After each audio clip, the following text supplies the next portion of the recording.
Prindët e mi sigurisht që janë shumë krenar, nuk është që ndoshta kudo që shkojnë të tregojnë ashtu që na jemi prindë e majlindjes. Prindi i majlindjes baba në këtë rast, kur e kemi diskutu çush po hu prej saj, ai tha, kom folën me majlinden i kom thonë qëre, nëse i dhem asaj me picku,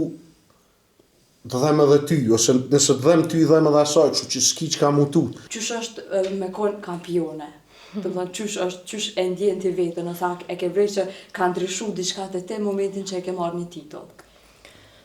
Me thonë drejtën, kur kom qenë sportiste aktive, nuk është që e kom mendu shumë qatë pjesë, edhe sot për sot jom pak pishmon që nuk e kom shiju karierën shumë. Nëse jom bu kampione e Evropës, kom dash më bu kampione e botës. Kur jom bu kampione e botës, kom dash kampione olimpike. E mandej kom dash prap me i përsërit. Asnjëherë nuk jom dalë edhe me thonë, wow, çka pas na arrit.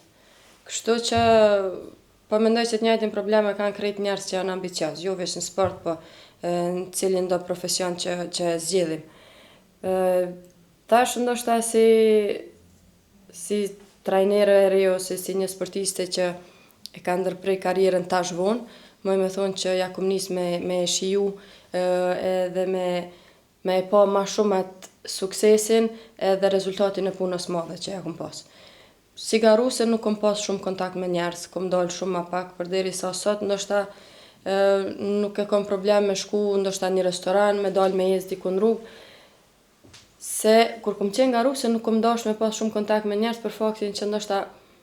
më kam pyet kur ki gara edhe veç ideja që kanë me më thonë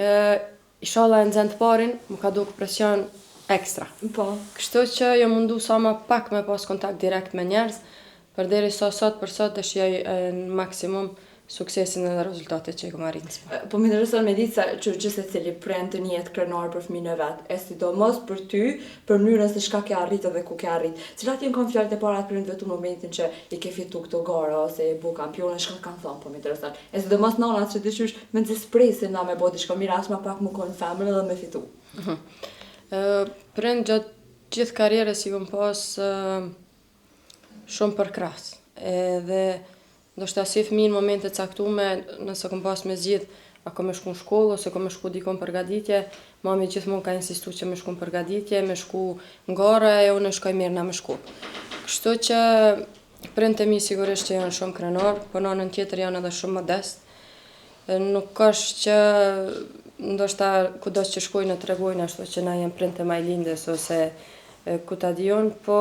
sigurisht që janë krenar. Nuk janë tipa që ndoshta e shprehin shumë me fjalë. Qa ke bo e sa ke arrit, po sigurisht që edhe në baza ditore e ndjej atë kënaqësinë edhe atë krenarin që e kanë me rezultatet që i kom arrit. Toni, cilat janë fjalët e prindët majlindës që ti kanë thënë ty në momentin që o bu kampione majlinda, se sigurt e kanë pas rastin që ti më konte ta të nejt ose të shiju ashtu në nejt të shpia, ta mën që shijojnë edhe familjar, që të kanë thënë po më interesant? Po të them drejtën këtë pjesën e diskutimeve tona për majlindin, majlinda gjithmonë e ka pas mërzi me diskutune me prindët e saj, se unë ka pak kom pas qef gjithmonë me ishtia ta me folë për sportin, për do një specifik, për me mësu majlindin, diçka se ka njerë prind të na, fillojnë kur fëmijët merren me sport mu bo subjektiv, edhe në momente caktuar shumica e luajnë edhe treneri. Po në këtë rast prindët e majlindjes me të vërtet kanë qenë të rezervuar, përveç që një rast im kujtohet që kjo tash është kështu pyetje pak si e veçantë, se s'ma ka po kurkush, edhe Majlinda si e re ka pas shumë humbje prej një garusës ruse. Edhe ai prindi Majlindës baba në këtë rast, kur e kemi diskutu çush po hu prej saj, ai tha, kom folën me Majlinden i kom thonë qëre, nëse i dhem asaj me picku,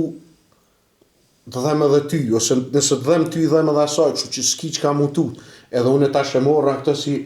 një këshill në aspektin psikologjik, e kisha qenë me nguc Majlindën, thësha ta ka hap një këshill që i përket anës psikologjike, e kjo i thej ke sa shkëshim me ndajt ose që vishim, i thej ke mos fol kur gjëhesh për judo, dhe këse të mandej për nguc toni. Kështu që nuk janë përzi shumë, edhe në fakt parimet e mia si trener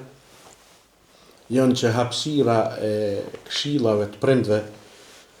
në raport me anën profesionale, unë gjithmonë tentoj ka pak me i lanë anash edhe i këshilloj që mos më u përzin atë pjesën profesionale, sepse prind din me qenë subjektiv, po në rastin e prindve të Majlindës me të vërtet jam falenderues se asnjëherë nuk e kanë bo asnjë lloj presioni, asnjëherë nuk e kanë bo asnjë lloj lavdate, është ndonjëherë me nanën e Majlindës kur bëshim kështu pak biseda të lira, i thësha ta kom bo vajzën kampione evropiane, botërore, olimpike, thë jo nuk e ke bo ti, thë po e kom bo une. Edhe kështu që këto pjesë të tjera, të anëve profesionale, me të vërtet e janë pas një raport shumë korrekt, edhe kësha dash që modelin e prindve të Majlindës në raport me fëmijën e vet, me një fëmijë që i ka mrit gjitha medalet e mundshme që mundet me i fitu një njeri në këtë rruzull toksor, me marrë model gjithë prind. Me mënyrën edhe modestin që i kanë përcjell garat, edhe me mënyrën edhe modestin se kur nuk janë përzi në pjesën profesionale, pavarësisht që na keni pas edhe një raport do më thonë të afërt familjar, edhe me thonë marrë me fol diçka, ose përderisa ka prind në shumë sporte që sot po e luajnë trenerin, e në fakt nuk kanë asnjë lidhje me atë lami, si më ardhur në tash me fillu me të mësu ty qysh me udhes një emision, një podcast, e në anën tjetër unë jam laik, kështu që raportet i kemi pas jashtëzakonisht shnosha edhe korrekte në që drejtim.